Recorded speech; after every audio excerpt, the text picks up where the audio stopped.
Welcome back to Inside the Huddle. I'm your host, David Igono, cornerback for the Mountaineers in 2005. I am joined by Scott Gyorko, linebacker, 2001 to 2004.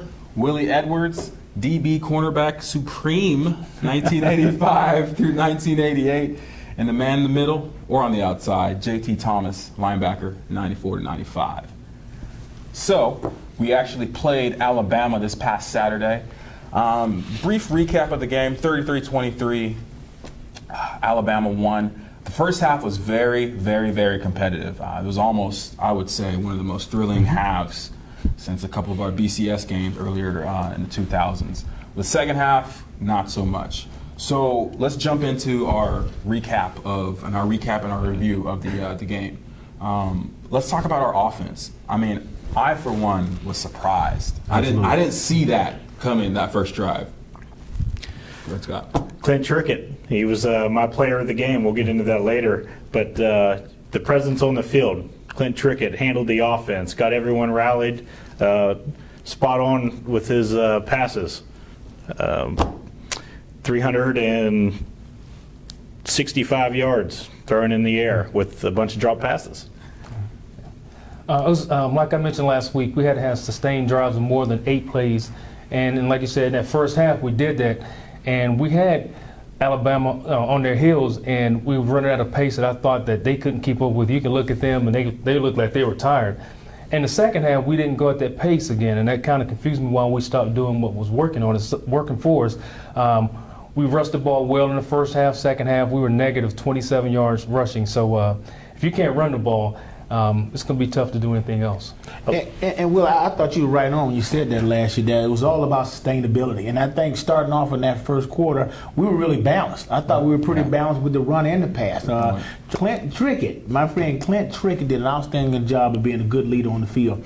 He went out there and commanded the field when we initially started. Marched down the field, had his guys in there, marched in one beat, and did an excellent job. Another thing that the offense did great, no turnovers. Mm-hmm. Yeah. Not one turnover against the number 2 team in the land, best rushing defense over the past 10 years.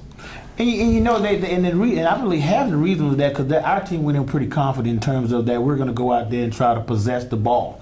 And they did a good job of it. I mean, initially going in, I thought they went in there knowing and feeling like, hey, we're going to go out here and give these guys our best shot. Well, if we didn't turn the ball over, but we got in the red zone 3 or 4 times and came away with no points. To me, that's almost like a turnover. Yeah. You got to get if you get in the red zone, you got to score points, especially against good teams like that. You can't give the ball up.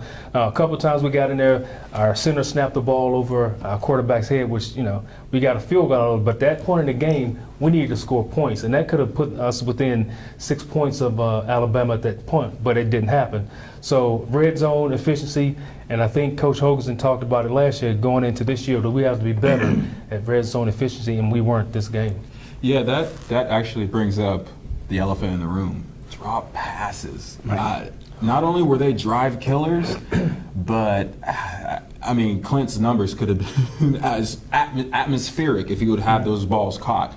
Kevin White had a great game. I thought he could probably got the ball a little bit more. Right. But going forward, these drop passes, is that just concentration? Is that the stage? What is that? I would almost say it was concentration more than anything else. Because I thought once the guys initially started catching passes, then it seemed like in the middle of the game when we were scoring tap for tat that they really didn't have the concentration that they initially had. So I think it's something that's going to be able to be worked through. I think our guys are learn from that experience and go into this upcoming week knowing that they have to catch the ball. Right. Well, when you're talking about dropping passes, more times than not, you're trying to do more than what you're really was supposed to do, because first of all, you got to catch the ball before you run. A lot of times, you're trying to look to where you're going to run before you catch the pass. And again, what you were saying, David, about Kevin White, I thought we should have got the ball more to him. He's a big physical receiver. And then one time we threw a fade route to Mario Alford, right, which I was like, okay, you got a 6'3" big kid on the other side. He's already proven he can go up and get the ball. So we got to take advantage of that kid and any mixed matches we get within these short defensive backs.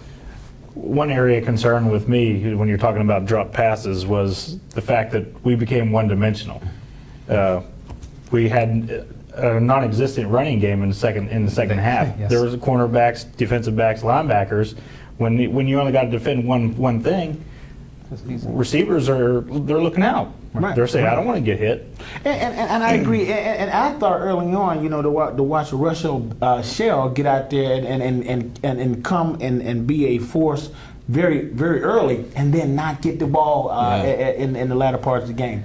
We got to be able to put the guys in the ball in the ball carrier's hand who wants to run the ball, and I think that's going to be critical for us going forward. We're really going to have to get the ball in the myriad of guys' hands, like my good friend Wendell Smallwood. I thought Wendell Smallwood, when he got the ball, when he did, that he showed some sparks. Well, it looked like they didn't use him in the backfield as much. They used him as more of a slot That's what I receiver, was and he gonna showed say. he had pretty good hands as a slot receiver. So you're probably going to see a little bit more of that with Wendell Smallwood running from the slot instead of at the tailback, because we got some tailbacks that are pretty good. So, when you got good athletes, you want them all on the field. So I think that slot would be a good place to have Wendell Smallwood. And I think that's what they're going to do with him. He didn't get the ball too much because of the time of possession. 38 minutes to 22 minutes. That's a whole quarter. That's a whole quarter. You don't touch the ball in a game. Right. Well, it's like I mentioned last week, Alabama, they were going to grind us down. And, when I was researching them last year, they ran 50 to 60 plays per game. And, from what you were saying earlier, they had 82 plays. For a team that just grinds you and pounds you, that's a lot of plays for your defense to be out on the field. And we have to get off the field on crucial downs, not trying to change gears and go to defense. But when offense can grind you out, but still have 82 plays, that's a lot of plays for a defensive football team. That's a marathon of getting beat down, essentially. Which actually takes me to my last point on the offense.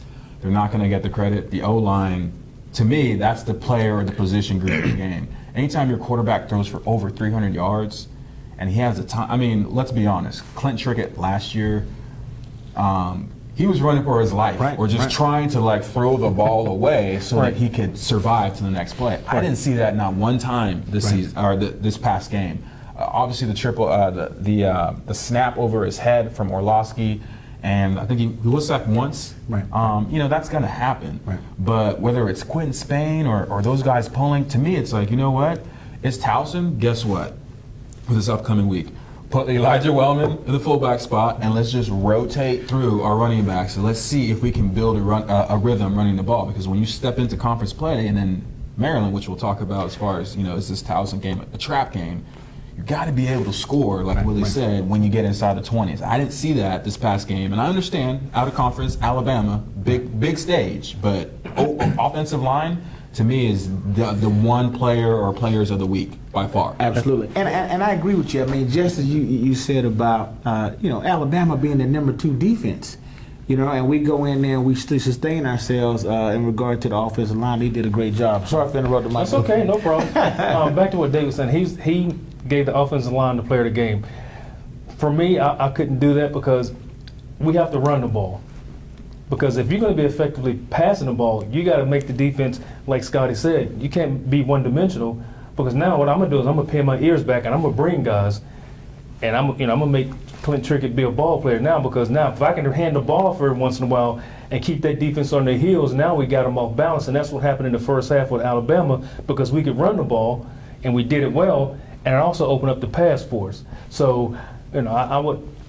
In my estimation, I wouldn't say the offensive line was the player of the game. Not, You looking at my notes? No, sir, I'm not. Well, I mean, for me, it's at the end of the day, offensive They kept line, us in the game. they blocked. Right. They blocked the play that was called, and they did that the best that they could. That was the one questionable call I had. We didn't run the ball one time on the goal line.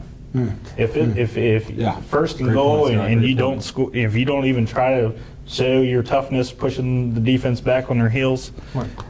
That helps a football team. Absolutely. When you say, I'm on the goal line, all right, we're going to punch you right in the mouth. Right. And that could set the standard for that football team. If we could have done that against Alabama, get on the goal line. So, we're going to line up, we're going to punch you in the mouth. What you going to do about it? And if we would have scored now, as a team, that's Confidence. That's confidence. It's a momentum builder. Yes. Yeah, and that points to what I said last week at the end, belief. And that belief Absolutely starts up top. Okay, let's talk about WVU defense. WVU defense, I'm gonna give it to you guys. I mean, some good, some bad, some man. Like what? How did they perform? Starting off, I thought we had drastically improved. And I thought we were going to do better on the run support and being able to run through the alleys and make tackles. But later on in the game, it started. We got really exposed in terms of the secondary. Our youth, our depth, everything in my opinion just really got exposed, and it's going to really take that locker room and those players to start finding a way to bond together and pull that defense together. Well, I don't think we got exposed. I think our inability to stop the run was crucial in helping the secondary out. Yeldon, 5.5 yards per carry. Henry, 6.6 yards per carry. We gave up 5.9 yards a rush. Right. 2 plays, and that's a first down. I would call that exposed, guy.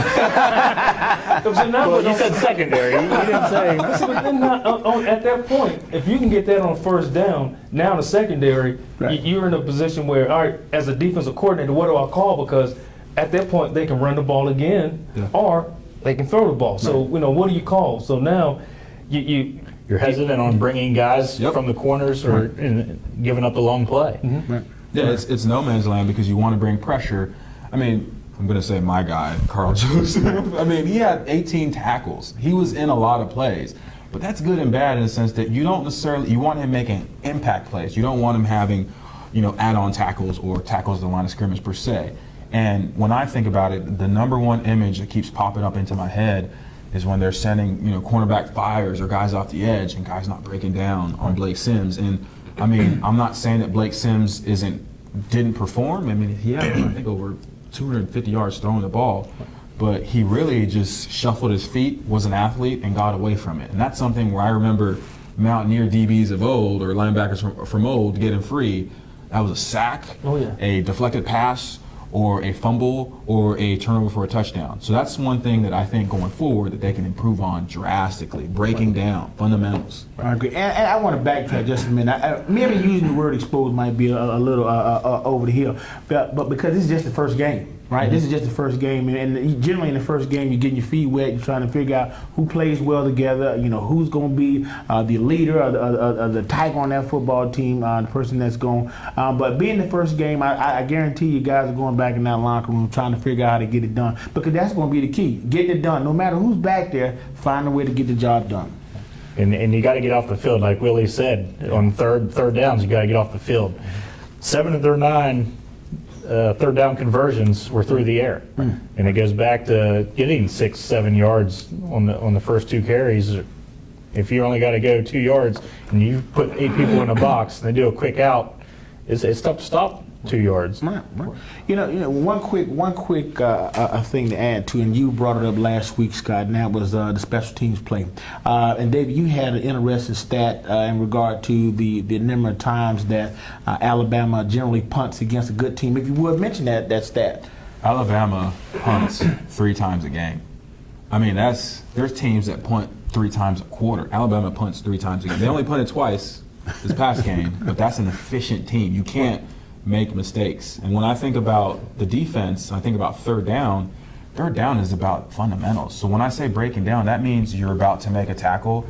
You give yourself a wide base and you square up to make the tackle. You don't just lean your shoulder in trying to, make contact with him, because Blake Sims outweighed all the DBs that he sidestepped last week by at least 10, 15 pounds. Right.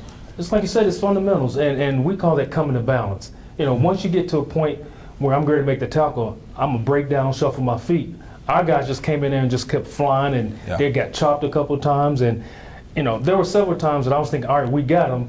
And he stepped up, and our guys just went flying past him. And again, what we got to understand about defense is you have to do your job, because a lot of times I'm not going to make that tackle. If I pull him up and someone's coming from the backside to make that tackle, I've done my job. So you can't do more than what you're supposed to on a certain call. So I think I saw that a couple of times. The guys were trying to do a little too much, because if I pull him up and Scotty's coming from the backside and he pulls up and Scott hits him in the back of the head and he has the sack, I've done my job. To me, that's part of my sack, because I've done what I was coached to do, because I didn't try to make the sack myself. And now I'm out of a position and he's coming up through a gap. So, and like Scotty said last week, it's all about gap control, especially when you're playing a 3-3. And when we're getting on defense now, I didn't think our nose guards commanded a double team, because when you play a 3-3, and I've mentioned it several times, I watched their nose guard block I watched their center block our nose guard one-on-one, which allows those guards to get to our linebackers. That's how you can get 5.9 yards a carry. That's part of it, yeah. So if our nose guard can't be, a good player like I said before, Chris Neal, who you had to double team him. Teams came in, they game plan to have to double team him. So now your linebackers can run free and make plays. And I didn't see that happen a whole lot. So I think our nose guards have to be better. And I didn't see a pass rush at any point from our defensive ends. It always came from either our spur or our bandit, or us blitzing a defensive back.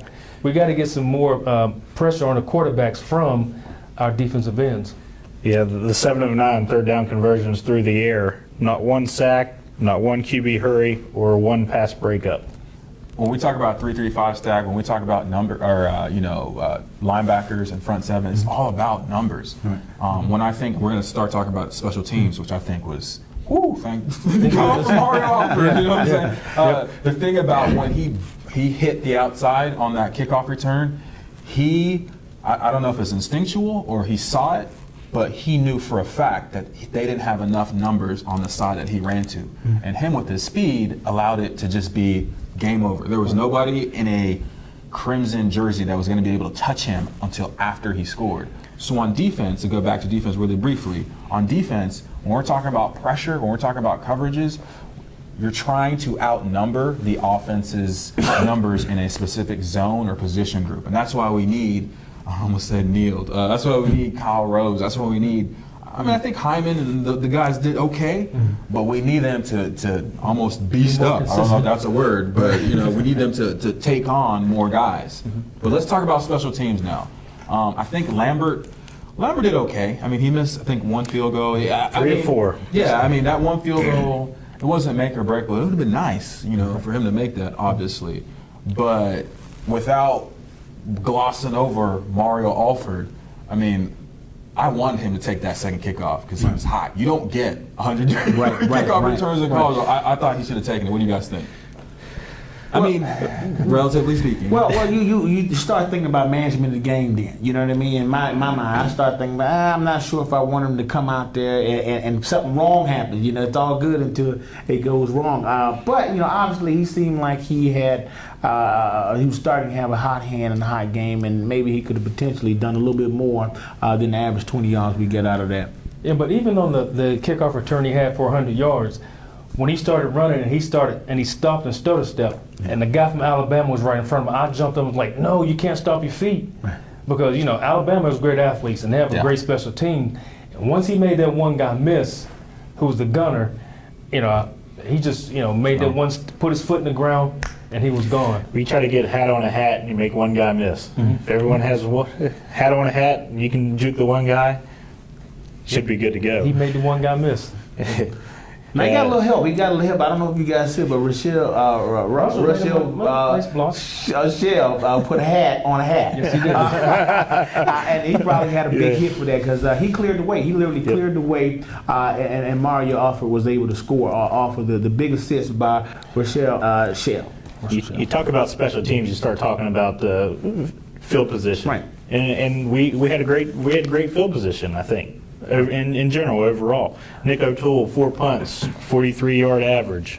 I mean that's fairly decent. Right, absolutely. Well, I know the one thing that I noticed, and I talked about it last week, having the field being flipped on us, and giving Alabama a short field. And then one time, I think it's Thompson, he caught the ball inside the 5-yard line. And one of the things when you first learn to play football, they tell you put your heels on the 10-yard line.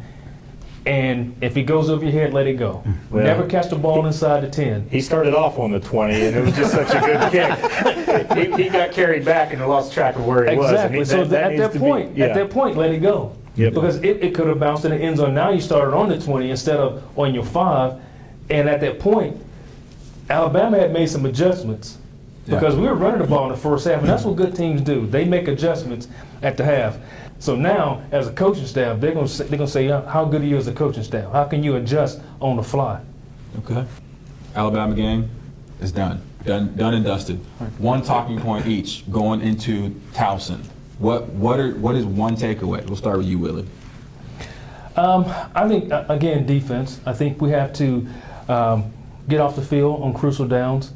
We can't have sustained drives. We can't let offenses just grind us out. And Alabama was a different style of play that we're going to typically see in the Big 12. We're going to see more spread. We're not going to see two tights and two splits and 6'4", 240-pound running backs coming at you. They had a 1-2 punch. They had a speed guy, and then they had a power guy. We're not going to see a whole lot of that. So I think again, we're going to have to get some pressure on the quarterback, take some of that pressure off the third level, which is our defensive backs. My impression or talking point of the game is focus on getting back to the basics. It's like you said, you got to get back to tackling. You got to get your proper form. It's all about fixing the fundamentals of the game and commanding your body to do what you needed to tell it. My one talking point is tempo, red zone, special team, and tackling. Because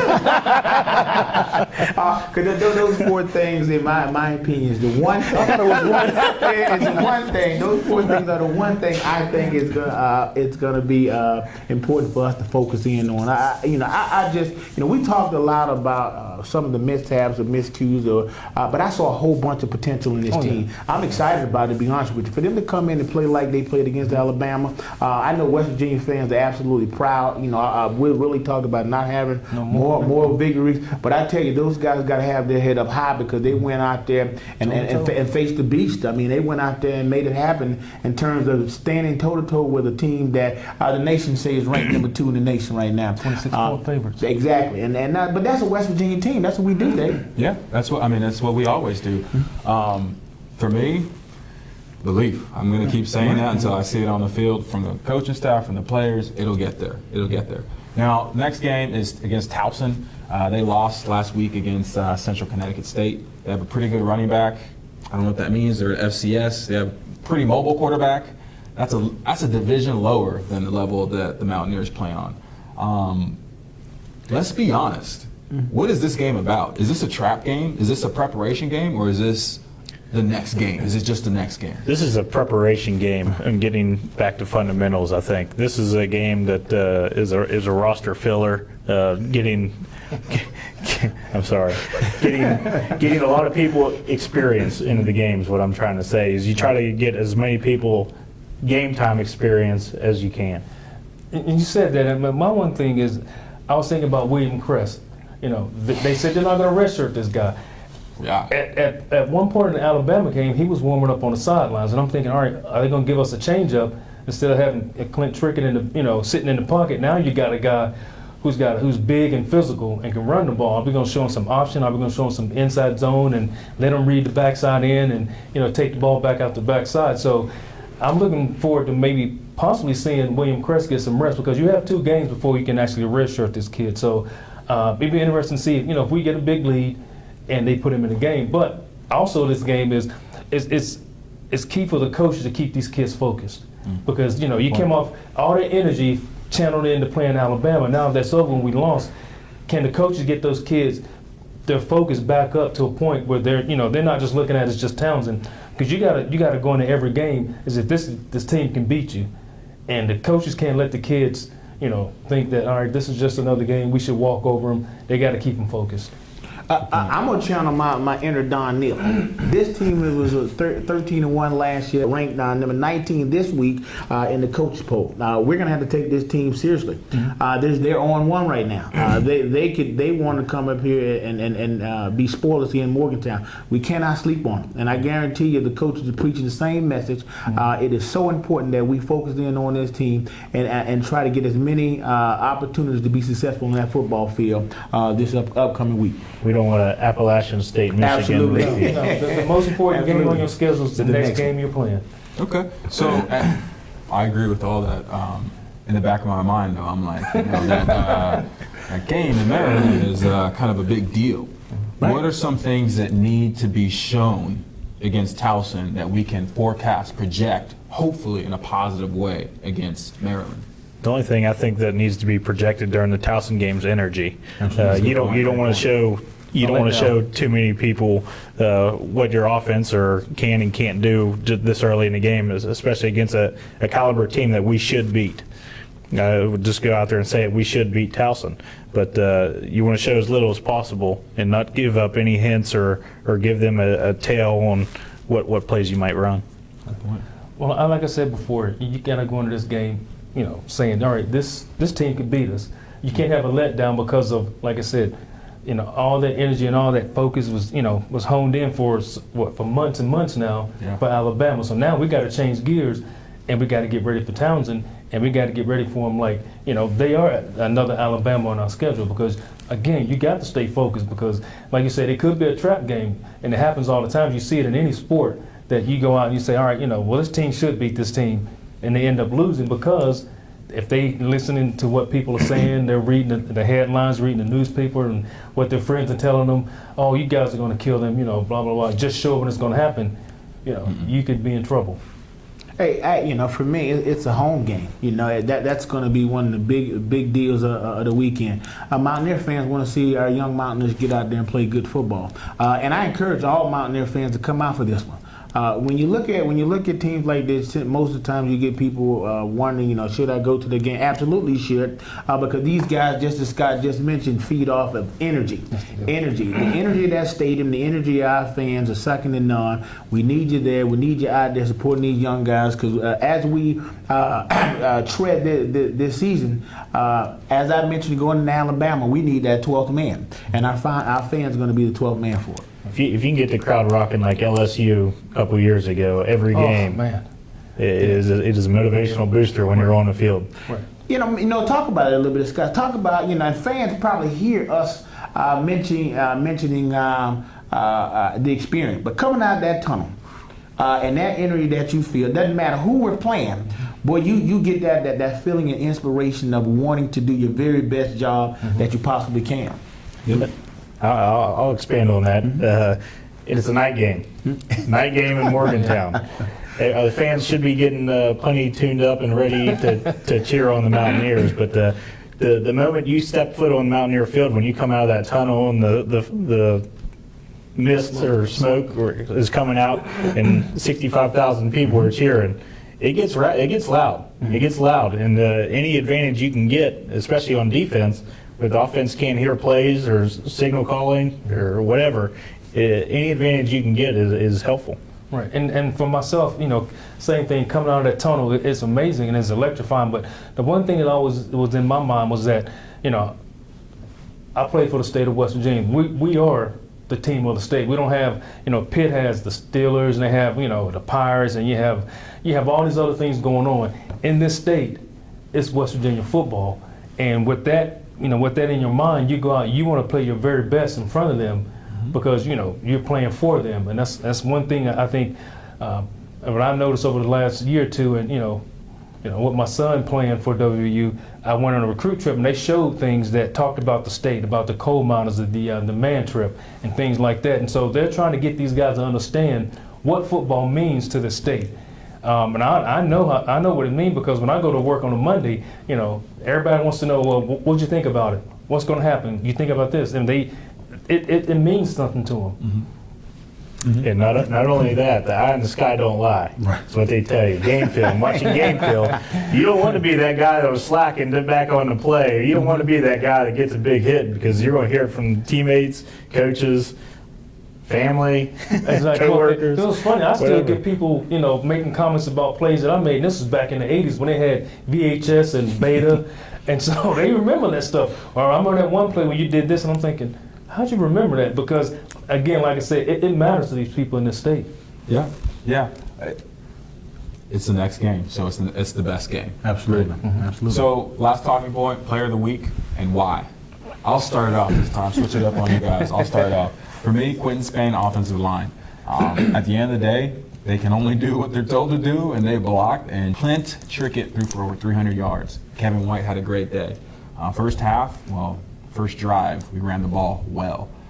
I want to see that again. Towson, maybe not so much, but prepping for Maryland. Clinton Trickett's my go-to guy. 2 weeks in a row here. He's who I said needed to show up, and he did. 29 of 45 with 6-7 drop passes. Could have easily went over 400 yards. 400 yards in a college football game. It's something against Alabama. And they don't give He up had very 365. Game control and presence leading the offense. And it could have had 2 touchdowns had we not had dropped on the goal line. Right. And I agree with you in your pick. That's your pick. My pick is Carl Joseph. And now that we talked about him earlier, you got a guy who we switched him to a different position.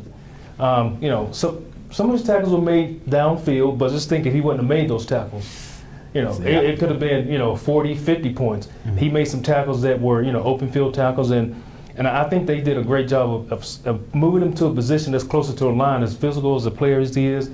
18 tackles against anybody. That's a great day. Yeah, it's a great day.